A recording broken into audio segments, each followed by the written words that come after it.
सूर्याय नमः, ओम भास्कराय नमः, ओम सूर्य देवता की जय। आज माघ मास की रविवार के दिन सुनिए रविवार व्रत कथा आरती। रविवार के दिन सूर्य देवता की पूजा का दिन मानी जाती है। जीवन में सुख समृद्धि धन संपत्ति और शत्रुओं से सुरक्षा के लिए रविवार के दिन आप सूर्य भगवान की जल का आराधना करें, अर्पित करें। इसे सर्वश्रेष्ठ मानी जाती है। आज रविवार के व्रत करने से, कथा सुनने से मनुष्य की सभी मनोकामनाएं पूर्ण होती है। मान सम्मान, यश, संपत्ति तथा उत्तम स्वास्थ्य भी मिलती है और सभी प्रकार के मनोवांछित फल की प्राप्ति होती है। तो आज रविवार के दिन सुनिए संपूर्ण कथा आरती। कथा विस्तार से। भगवान की जय। प्राचीन काल में एक वृद्धा अम्मा रहा करती थी। वह नियम रूप से रविवार का व्रत करती थी। रविवार के दिन सूर्य उदय से पूर्व उठकर वृद्धा स्नान इत्यादि से लिप्त होकर आंगन को गोबर से लीपकर स्वच्छ करती थी।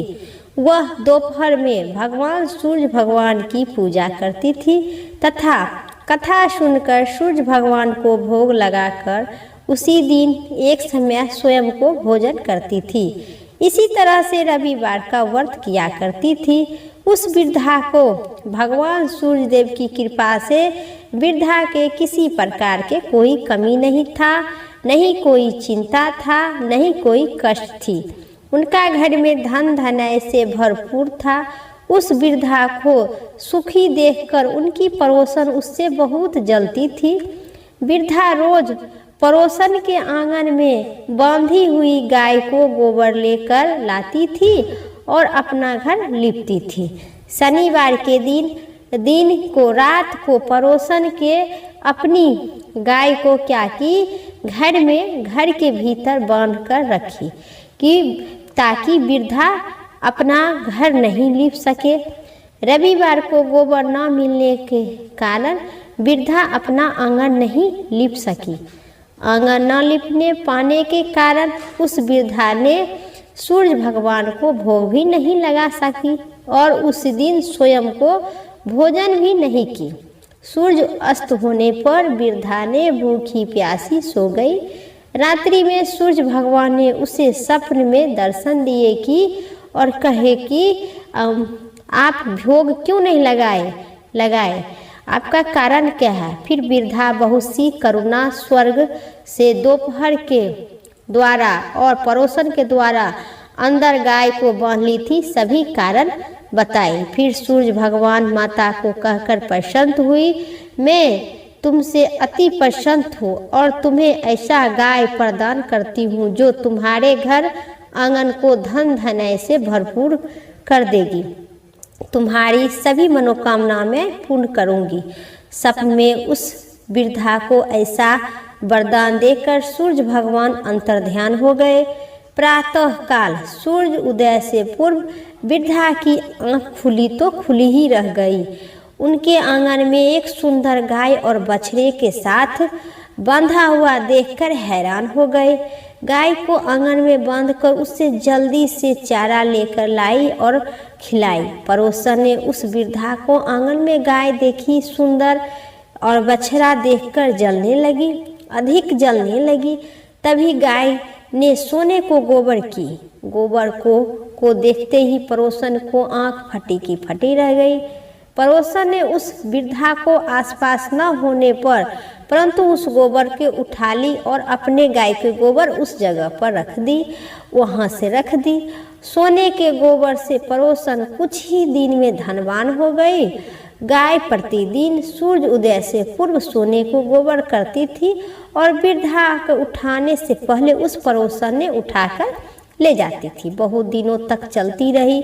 वृद्धा को कोई पता नहीं था, सोने के गोबर के बारे में नहीं पता चलती थी कि सोने फिर वृद्धा बुढ़िया ने पहले की तरह हर रविवार को भगवान सूर्यदेव के व्रत करती थी और उनकी कथा सुनकर फिर सूर्य भगवान को जब पड़ोसन की चालाकी को पता चला तो उन्होंने एक आंधी तेज से उठाई और आंधी के प्रकोप से देखते ही बुढ़िया अपनी गाय को घर के भीतर बांध कर रखी। अब पड़ोसन सोने के गोबर कैसे ले सकी, नहीं ले सकी। सुबह उठकर वृद्धा ने देखी कि सोने को गोबर देखकर आश्चर्यचकित में रह गई, हैरान हो गई। मेरा तो इतना सुंदर गाय है, फिर सोने को गोबर भी दे रहा है, मैं तो धनवान हो जाऊंगी।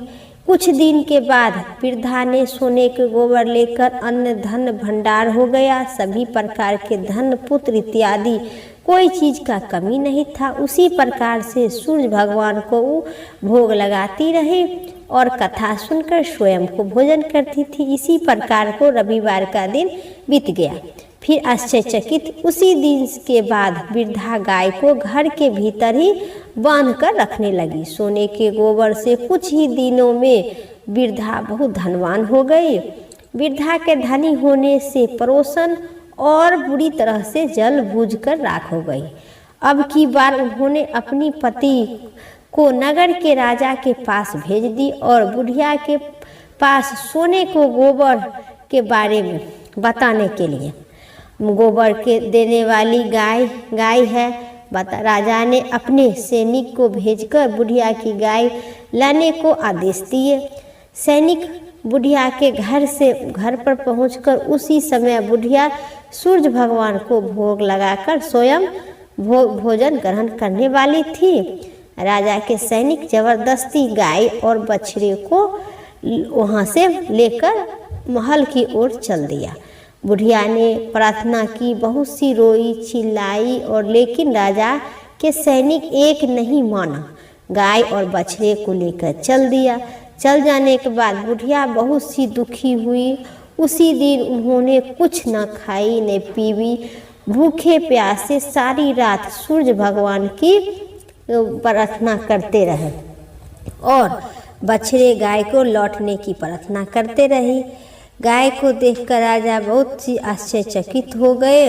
राजा सुबह जब राजा ने सोने को गोबर देखा तो उनके आश्चर्यचकित की ठिकाना न रहा।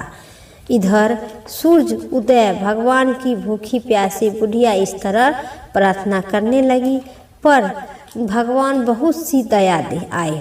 उसी प्रार्थना करते हुए बहुत दया आई भगवान को। उसी रात में सूर्य भगवान ने राजा को स्वप्न में कहा कि राजन, बुढ़िया की गाय और बछड़े को तुरंत लौटा दो, नहीं तो तुम पर राज्य पर विपत्ति की पहाड़ टूट पड़ेगा। तुम्हारे राज्य भूकंप आ जाएगा, तुम्हारा महल नष्ट हो जाएगा। सूर्य भगवान की स्वप्न से बुरी तरह से राजा भयभीत हो गया। राजा प्रातः उठते ही गाय और बछड़े को वृद्धा को लौटा दी। सम्मान पूर्वक आदर भाव से उस वृद्धा को गाय को लौटाकर और क्षमा प्रार्थना भी की। ऐसा गलती फिर मैं कभी किसी को दबाव में नहीं करूँगी। राजा ने अपनी तरफ से बहुत सी धन अनधन देकर वृद्धा को अपनी गलती की क्षमा मांगते हुए उनके मान सम्मित गाय बछड़े आपस कर दी। राजा ने फिर पड़ोसन और उनके पति को उसी जगह तुरंत दुष्टता के लिए दंड दिया। उसके बाद राजा ने राज्य में घोषणा करवा दी कि सभी स्त्री पुरुष रविवार को व्रत करो। जनता ने ऐसा भी किए। रविवार का व्रत करने से सभी लोगों के घर में धन धान्य भरपूर हो गया। चारों ओर खुशहाली छा गई। सभी लोग शारीरिक कष्ट से दूर हो गए। निसंतानी स्त्री की संतान से गोद भर गया। राज्य में सभी प्रकार के स्त्री पुरुष सुख जीवन यापन करने लगे। बोलिए सूर्य नारायण भगवान की जय, सूर्य भगवान की जय। मेरा कथा इतना ही तक था। उम्मीद करते हैं आप सभी को इस कथा पसंद आई होगी। चैनल पर नए हैं तो पक्का लाइक करके सब्सक्राइब करें और कमेंट बॉक्स में सूर्य नारायण भगवान की जय जरूर लिखें।